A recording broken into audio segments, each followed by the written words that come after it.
The G7 summit hosted by France is set to wind up today. Before it ends, an unusual session is being held with AI bosses to discuss online security. Overnight, a communique was issued with all G7 leaders agreeing on key political issues. The grouping hailed the deal which ends the war in Iran, as well as agreed to ramp up pressure on Russia over its invasion of Ukraine. France 24's Philip Turle is covering the G7 for us, and we can go across to him now in Evian.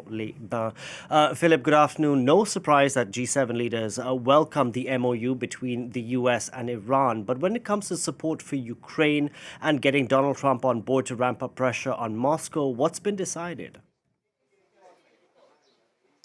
Right, well, I think it's quite interesting because in the last half an hour or so, there's been a brief from the Elysee Palace in Paris giving a few more details behind the scenes of what's been going on over the past couple of days, particularly concerning the Memorandum of Understanding and the situation in Ukraine. Of course, two completely separate issues, but in the middle of all of that is the US President Donald Trump.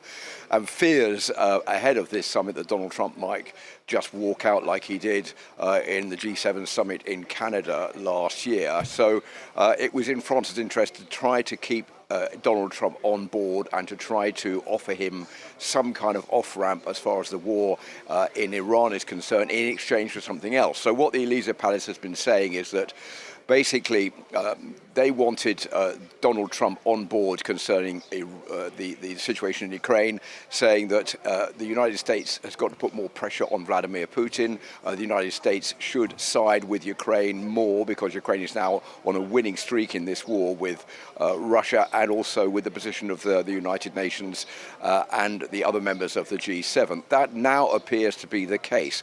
What the French say they have been doing is to exchange this with Donald Trump with support for his deal with Iran, saying, look, we'll support the deal in Iran. Why don't you support Ukraine and put more pressure on Vladimir Putin? We'll do an exchange that way round. France has also offered to help the Americans in policing the Strait of Hormuz. We've had a lot of discussion about that in the past couple of days, about the sending of the Charles de Gaulle aircraft carrier to the Strait of Hormuz to make sure that the mines have all been removed from there as part of this coalition of the willing, which has been spearheaded by the United Kingdom and France. Donald Trump was a bit dismissive about that, first of all, but appears to be a little bit more inclined to accept that offer now. So that is the way things stand at the moment. So France is saying this has been a very successful G7, even the most successful G7 for over 10 years. A lot of patting on the back for the French President Emmanuel Macron as he looks forward to hosting Donald Trump tonight. Speaking of that dinner at Versailles, Philip, these two leaders, these two men, Emmanuel Macron and Donald Trump, have had a rather tumultuous year. We've had the US president who's often threatened to impose tariffs on France. We've had Donald Trump mocking Emmanuel Macron's accent. So what is he trying to do and accomplish with this dinner?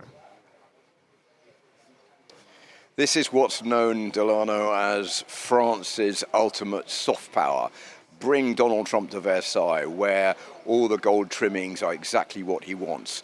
France knows that Donald Trump will never be a king, although Donald Trump would like to be, but bringing him to Versailles, which is where Louis XIV, the French king, lived, would be the ultimate accolade for Donald Trump. So that's why the French are doing this. It was also a means of keeping Donald Trump here at the G7 summit to prevent him from leaving early. And even Donald Trump has said he's delighted to go to Versailles tonight to take part in this dinner. So this is really what France does best, is wheeling out all the gold trimmings for Donald Trump. They know that he likes that, and that's something that he's going to want to do.